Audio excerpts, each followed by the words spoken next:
It's November 1st, which means it's time for an October reading wrap-up, so let's do a quick rapid fire. First, I read Bride by Ellie Hazelwood, which I rated 3.75 stars.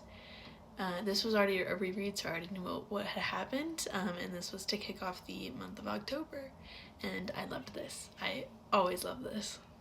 And then I read The Goal by Elle Kennedy on my Kindle. I rated that 3.75 stars. Wasn't my favorite out of the series, wasn't my least favorite.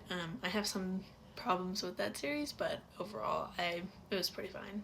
And then I read Masters of Death by Olivia Blake, which I rated 5 stars because this book was perfection. The characters perfection, the plot was perfection, the writing was perfection. If you want a fun read and a really interesting read, Masters of Death. And I read Mate by Ellie Hazelwood, which I rated 3.75 stars.